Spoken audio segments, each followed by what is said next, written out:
하나님께서 베푸시는 은혜에는 두 종류가 있습니다. 하나는 특별 은혜라고 하는 것입니다. 그럼 다른 하나는 어떤 은혜라고 말할까요? 대답하셔도 됩니다. 일반 은혜? 보통 은혜라고 하면 안 됩니다. 하나님의 은혜를 보통 은혜, 특별 은혜 이렇게 나누는 것은 은혜의 질이나 그 격을 기준으로 삼아 말하는 것입니다. 그런데 하나님의 은혜는 어떤 것이든지 그 질이나 격에 있어서 최고고 최선이기 때문에 질이나 격을 기준으로 은혜를 나눌 수는 없습니다. 그래서 보통 은혜라는 말을 쓸 수 없습니다. 그럼 하나님의 은혜는 특별 은혜 외에 어떤 은혜가 있는가? 일반 은혜라고 합니다. 일반 은혜. 그럼 일반 은혜와 특별 은혜는 어떤 차이가 있는가? 범위의 차이입니다. 은혜를 받는 대상의 범위, 그게 차이입니다. 일반 은혜는 하나님께서 모든 사람에게 베푸신 은혜입니다. 예를 들면 하나님께서 악한 사람이나 선한 사람이나 누구에게나 해를 비치시고 의로운 자나 불의한 자에게 가리시지 않고 비를 내리신다고 하신 예수의 말씀, 그것이 일반 은혜를 말씀하는 것입니다. 이처럼 누구나 공기를 마실 수 있고 자연에서 기쁨과 휴식을 취할 수 있는 이런 모든 것들은 하나님께서 누구에게나 베푸시는 일반 은혜입니다. 그러나 특별 은혜는 특별한 사람에게만 하나님께서 베푸시는 은혜입니다. 이 특별한 사람은 누굴까? 한마디로 예수님을 믿는 사람입니다. 그럼 예수님을 믿는 사람들이 어째서 특별한가? 그들에게 어떤 특별한 장점이나 업적이나 좋은 점이나 그런 것들이 있어서 그런가? 아닙니다.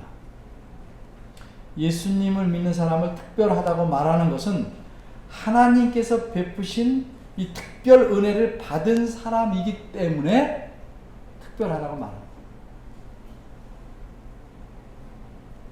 예수님을 믿는 사람들도 이전에는 예수님을 믿지 않았습니다. 그러기에 에베소서 2장 3절에서 말씀하는 것처럼 다른 이들과 같이 본질상 진노를 받아야 할 사람들이었습니다. 그런데 하나님께서 특별 은혜를 베푸셨기 때문에 그 사람들이 예수님을 믿을 수 있게 되었습니다. 이렇게 예수님을 믿게 된 것을 오늘 본문 5절에서는 하나님께서 살리셨다 이렇게 표현하고 있습니다. 전에는 죽었는데 이제는 하나님의 은혜로 살아나게 된 사람이 곧 예수님을 믿는 사람입니다. 이렇게 죽었다가 살아났다. 얼마나 특별합니까? 그래서 예수 믿는 사람은 특별한 사람입니다. 특별 은혜를 받았기 때문에 특별한 사람입니다. 그런데 하나님께서 특별하게 베푸신 이 특별 은혜는 이것만이 아닙니다. 오늘 본문에서는 이런 하나님의 특별한 은혜에 대해 좀 더 자세히 말씀합니다. 그래서 본문을 셋으로 나누어 살펴보려고 합니다. 이 특별한 은혜의 표현, 첫째는. 둘째는 이 특별한 은혜의 근거. 셋째는 이 특별한 은혜의 방편. 이 세 가지를 보겠습니다. 첫째, 은혜의 표현. 지난 주일에 말씀드린 바대로 에베소서 2장 1절에서 7절은 하나의 문장입니다. 긴 문장입니다. 매우 긴 문장입니다. 이 문장에서 주어는 무엇이라고 했습니까? 4절입니다. 4절. 앞에는 목적어입니다. 그 목적어에 여러 수식하는 말이 붙은 것이고 주어는 4절인데 원어대로 보면 4절은 그러나 하나님께서 이렇게 시작합니다. 그러나 하나님께서 특별한 은혜를 베푸셨는데 그 은혜가 어떻게 표현됐는지를 5절과 6절에서 말씀합니다. 세 가지로 표현됐습니다. 첫째는 5절에서 표현한 바대로 하나님께서 살리셨습니다. 살리시는 것으로 은혜를 표현한 겁니다. 누구를 살리셨습니까? 금방 말씀드린 대로 1절에서 3절을 보면 죽은 자들을 살렸습니다. 그럼 그들은 왜 죽었습니까? 자신들의 죄들과 허물 때문에 죽었습니다. 그렇기 때문에 죽은 자들은 살아날 수가 없습니다. 살아날 수 있는 것은 방법은 자신들의 죄들과 허물들을 깨끗이 씻어버려야 되는데 그러기 전에는 결코 살아날 수가 없습니다. 그런데 그들은 죽어 있습니다. 그들을 죽게 한 죄들과 허물들이란 어떤 것인가? 그것들은 하나님께 대해 지은 죄들이고 허물들입니다. 그러니까 하나님께서 그 죽은 자들의 죄들과 허물들을 깨끗이 씻어주지 않으면, 다시 말해서 용서하시지 않으면 그들은 절대로 살아날 수가 없습니다. 그런데 5절은 뭐라고 말씀합니까? 하나님께서 그 죽은 자들을 살리셨다 이렇게 말씀합니다. 이 말씀은 무슨 의미입니까?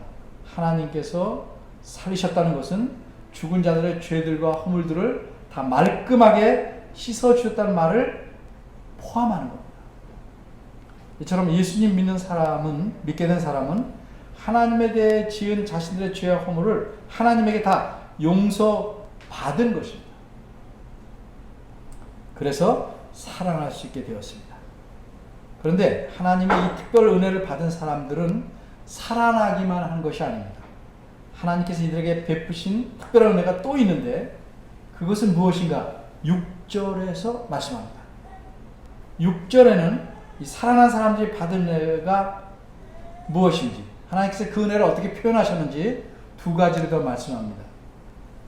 4절에 있는 주와 연결해서 표현하자면 하나님께서 그들을 일으키셨습니다.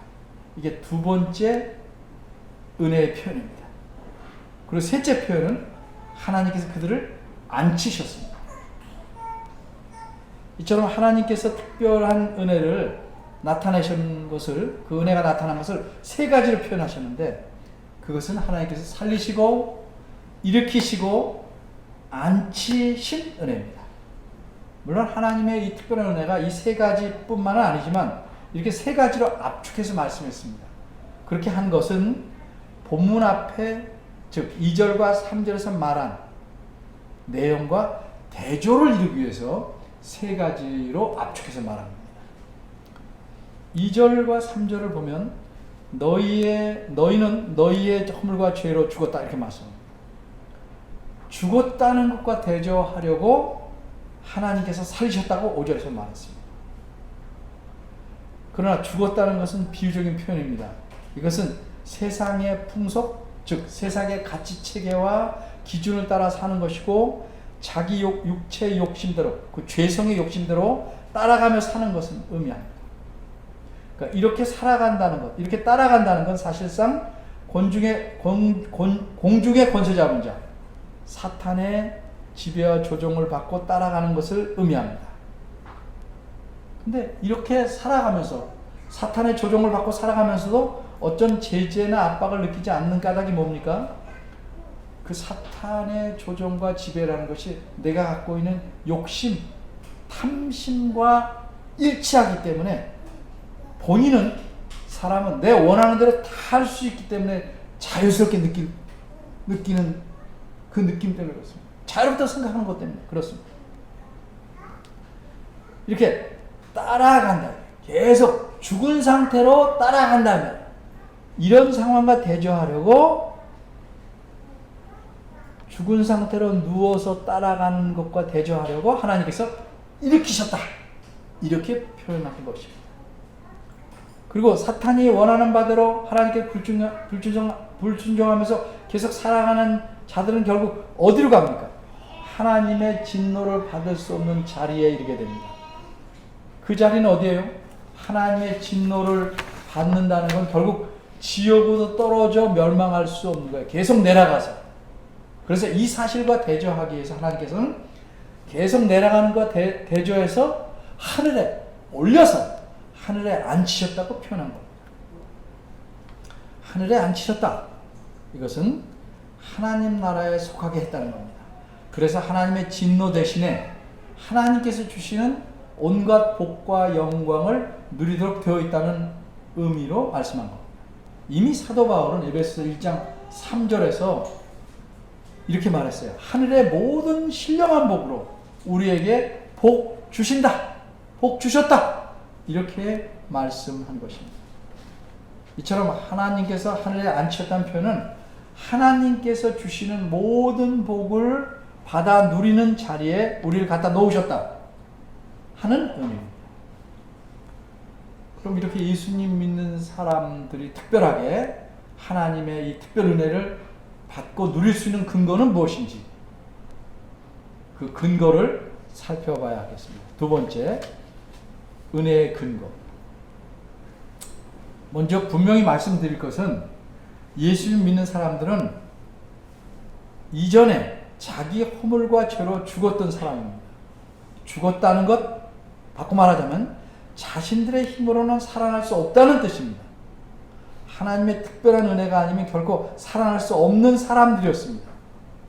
그러니까 행여 예수 믿는 사람들이 하나님께서 은혜를 주신 것이 나의 어떤 조그만 것이라도 하나님께서 좋아할 만한 점이 있거나 뭐 공로나 장점이 있어서 베푸셨다고 조금 더 추워도 생각할 수 없는, 이건 잊지 말아야 됩니다. 종종 우리 여기에 빠집니다. 열심히 예수를 믿고 하나님을 잘 섬기다 보면 마음속에 내가 이렇게 하나님을 잘 섬기니까 하나님이 이걸 보셔서 나를 구원하셨구나, 이런 생각에 절대 빠지면 안 됩니다.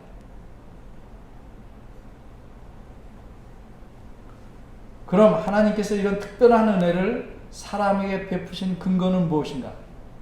4절이 그 근거를 분명하게 알려줍니다. 제가 앞에서 말씀드리기를 4절은 원문에 따르면 그러나 하나님께서 이렇게 시작한다고 그랬죠. 그런데 그 뒷말이 다 하나님을 꾸며주는 표현입니다. 첫째 나오는 표현은 긍휼에 풍성하시다 하는 표현입니다. 그래서 우리말에 번역하기는 자연스럽게 긍휼에 풍성하신 하나님, 이렇게 표현한 겁니다. 그리고 4절에는 하나님을 꾸며주는 표현이 하나 더 나오는데 그것은 우리말 성경인대로 우리를 사랑하신 그 큰 사랑을 인하여입니다. 그러니까 하나님에 대해서 꾸며주는 말이 긍휼이 풍성하시다와 우리를 사랑하신 그 큰 사랑 때문에 우리를 살리셨다, 또 너희를 살리셨다, 이렇게 말씀하거든요.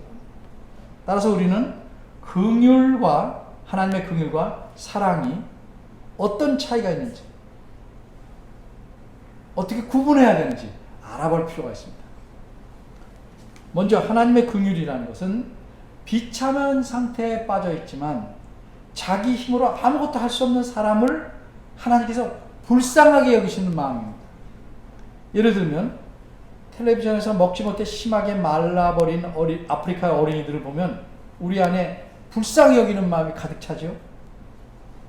그런데 그 다음에 그들을 위해서 아무것도 아니하면 그건 그저 불쌍한 마음일 뿐입니다. 연민일 뿐입니다. 그걸 사랑이라고 말하지 않습니다. 그건 그저 불쌍하게 여기는 마음뿐이에요. 긍휼일 뿐이에요. 그럼 하나님의 사랑은 뭐냐? 이 불쌍하게 여기는 마음으로 그 사람을 위해서 필요한 조치를 취하시는 행동을 가리키는 겁니다.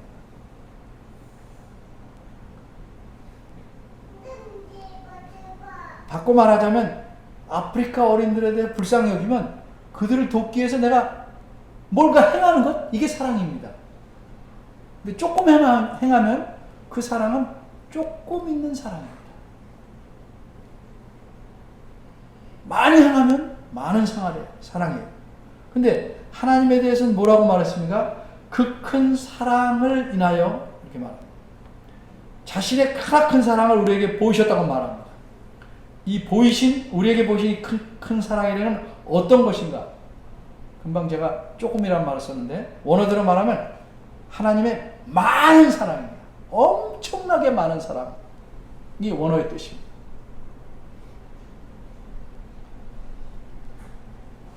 이게 이 하나님 많은 사랑이라는 게 어떤 걸까? 로마서 5장 8절에서 사도 바울이 이렇게 말합니다. 우리가 아직 죄인이었을 때, 이게 무슨 말이에요? 우리가 죄로 인해 죽어 있을 때 하나님께서 자기 아들 그리스도로 우리를 위해 죽게 하셨다. 이것이야말로 하나님께서 우리에 대한 자기 사랑을 확실하게 보여주신 것이다. 이렇게 말씀합니다. 무슨 뜻입니까? 다시 말하자면 하나님께서 자기 아들이신 예수 그리스도를 우리 대신 우리의 죄값을 십자가에 달려 죽게 하셔서 우리 죄값을 다 해결해 주셨는데, 이것이 우리를 얼마나 사랑하시는지 그 넘치는 큰 사랑을 확실하게 보여주었다는 겁니다.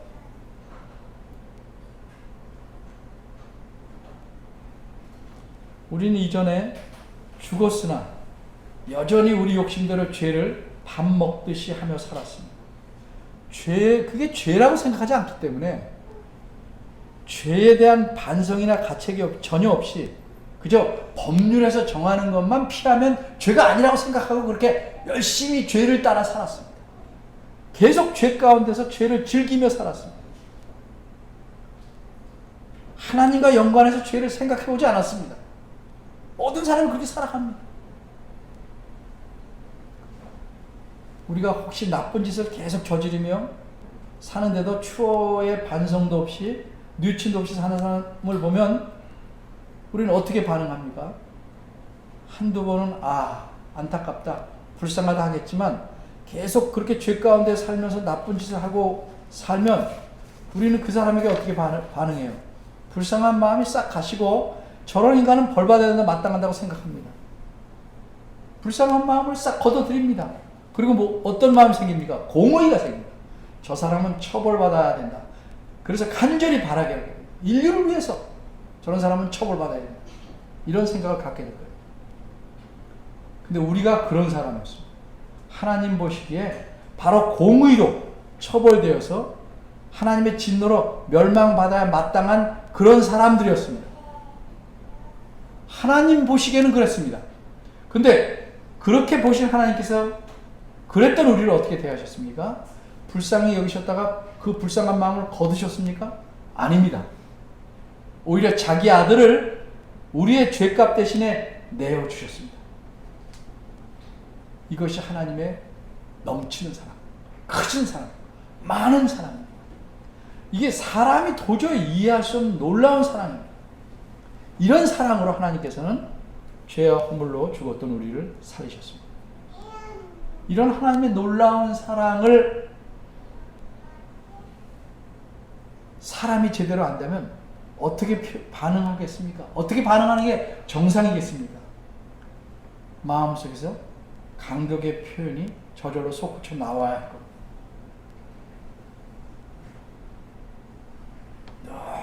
잘못하고 사는 사람에게 어떤 사람이 변치 않고 꾸준히 사랑을 베풀어서 그 사람이 그 자기에게 쏟아진 사랑을 느꼈을 때, 깨달았을 때 그 반응이 어떨까요? 당연히 그런 최소한의 그런 반응이 하나님에 대해서 나오게 되는 겁니다. 바울은 그렇게 느꼈습니다. 그래서 이 편지를 쓰다가 마음속에서 솟구치는 이 감사함과 감격을 쏟아 놓을 수밖에 없었어요.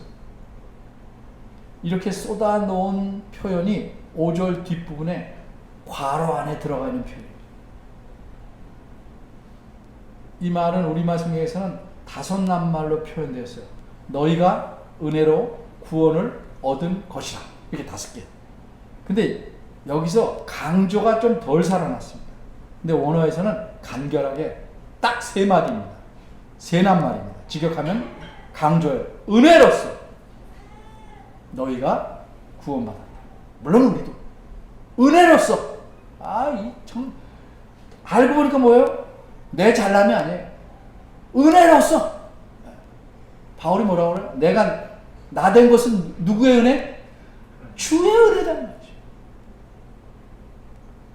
은혜로서 너희가 구원받았다. 사도 바울은 우린 물론이고 너희 에베소 교회 모든 성도들도 하나님의 은혜로서 구원받았다고 감격스러운 마음으로 갑자기 여기 글 쓰다 말고 쏟아내는 거예요. 그럼 이렇게 죽은 자들을 살리신 이 하나님의 이 구원의 은혜, 특별한 은혜는 어떻게 오는 것인가?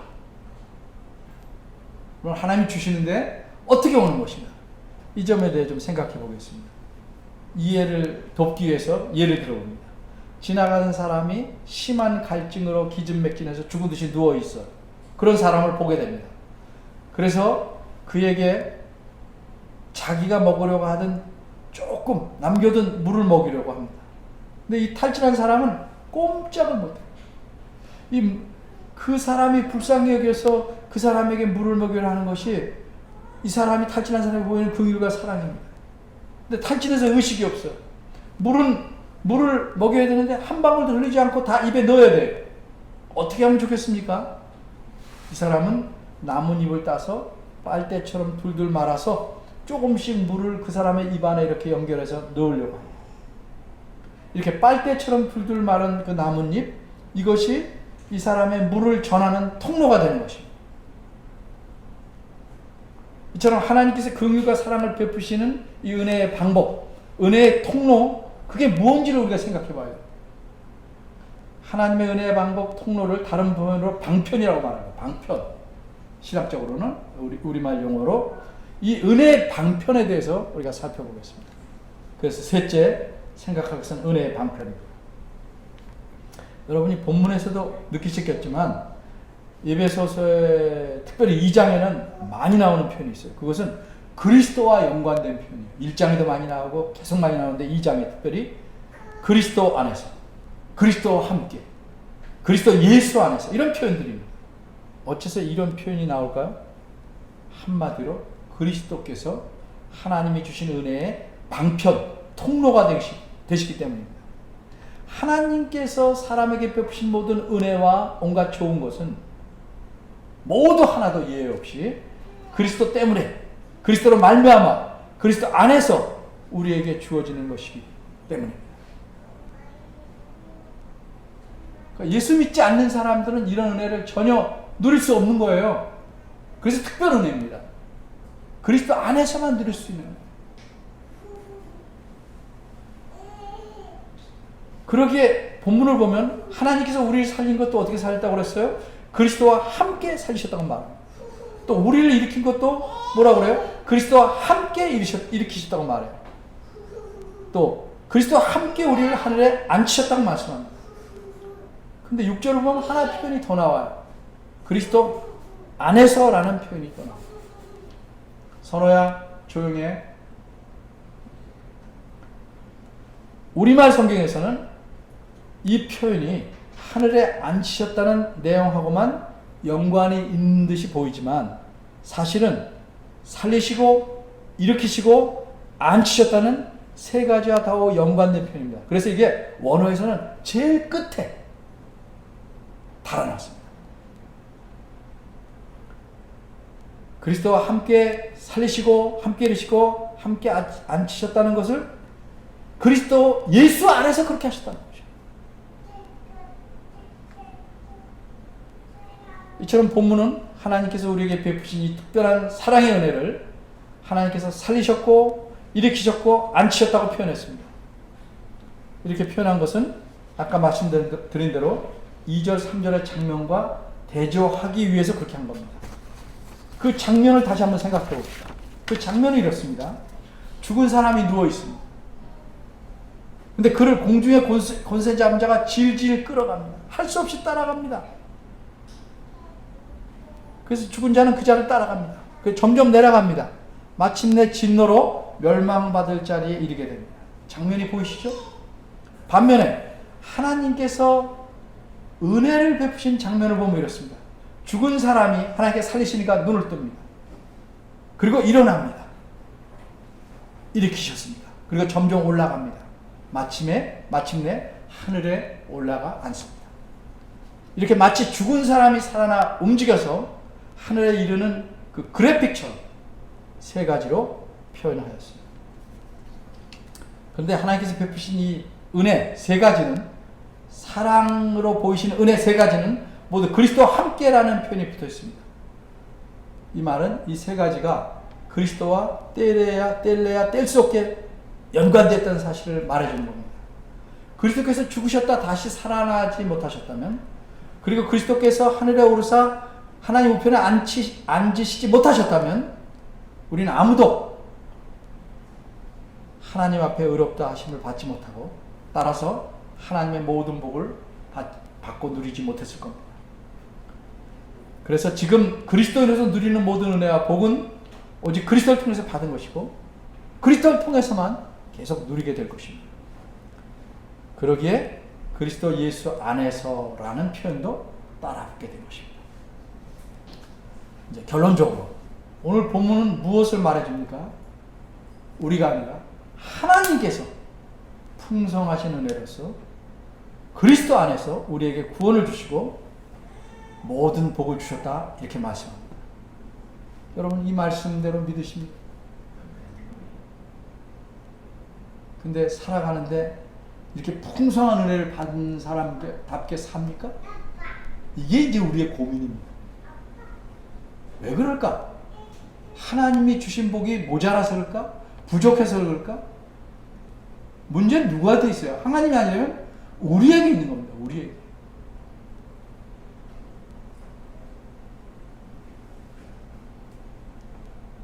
우리는 하나님께서 베푸신 특별한 은혜를 받고 살아가는 사람들입니다. 그런데도 특별한 은혜를 받은 사람 같이 살지 못해요.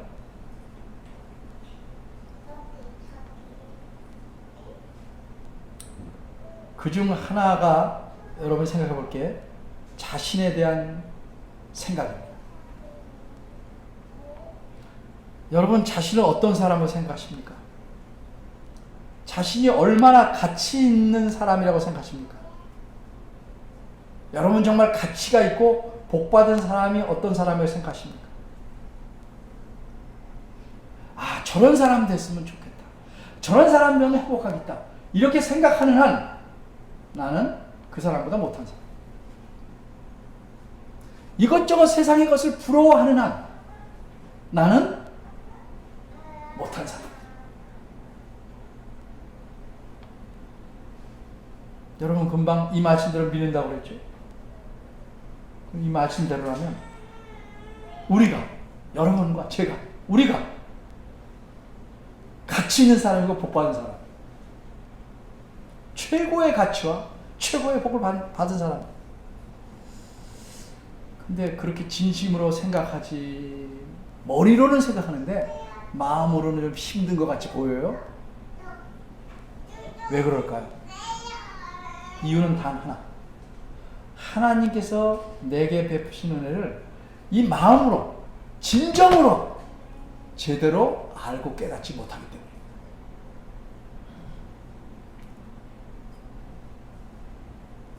물에 빠졌다가 죽을 뻔하다 건져냄을 당한 사람은 처음엔 정신이 없지만, 또 이 다음엔 잊어먹기도 하겠지만, 정신을 차리고 나면 자기를 살려준 사람이 얼마나 고마운지 알죠.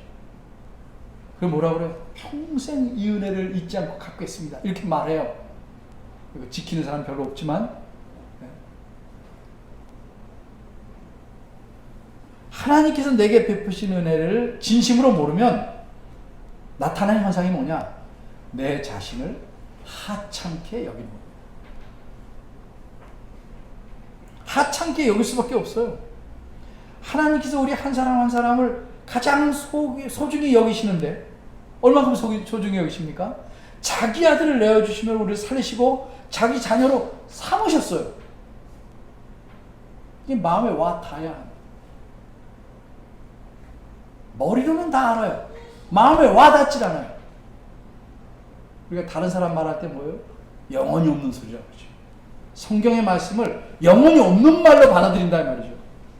실은 내 안에 문제가 있는데, 하나님께서 이렇게 우리를 소중히 여기서 살려냈기 때문에, 자신의 자녀로 삼으셨기 때문에, 그래서 우리는 특별한 사람입니다.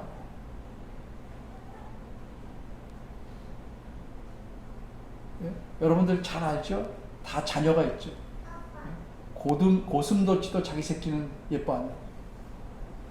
얼마나 자기 사랑합니다. 아기일수록 더 사랑하죠. 하나님께서 우리를 향한 사랑이 여러분이 아기를 사랑하는 사랑보다 큽니까? 적습니까? 당연히 크고 변치 않습니다.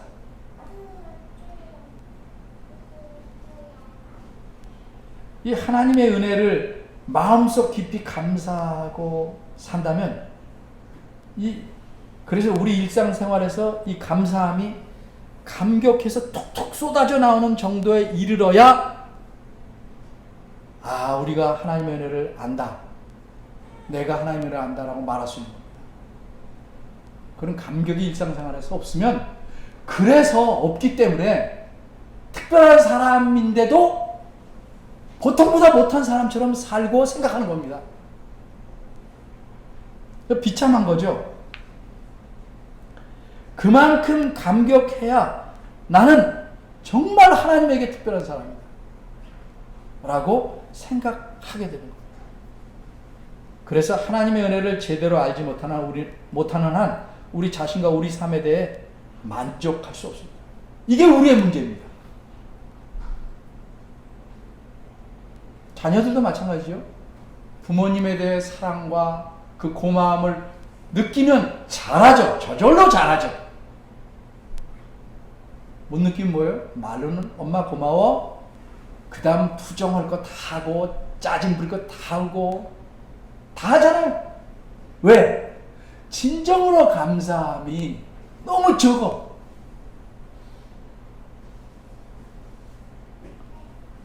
초신자는 좀 그럴 수 있다고 해요. 긴 세월을 예수 믿었다고 하면 좀 더 가득 차야 되지 않을까요?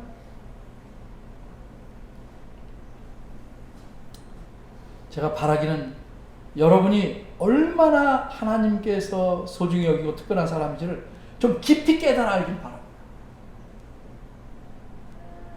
그래야 여러분이 어떤 상황에 처하거나 어떤 위기에 있거나 그 자기 마음에 하나님에 대한 감사와 기쁨을 잃지 않고 만족하며 살아갈 수 있는 것입니다. 잊어먹지 마십시오. 우리는 하나님에게 가장 소중하고 특별한 사람이다 하는 사실을 늘 기억하고 감사하시기 바랍니다. 기도하겠습니다. 하나님께서 우리를 어떻게 대하셨는지, 그 크신 긍휼과 사랑으로 우리를 어떻게 하셨는지를 하나님 말씀을 통해서 살펴보았습니다. 우리 마음에 하나님에 대한 뜨거운 감사와 넘치는 기쁨이 있게 하시고 이 힘으로 하나님을 의지하며 살아가도록 이끌어 주옵소서. 예수님의 이름으로 기도합니다.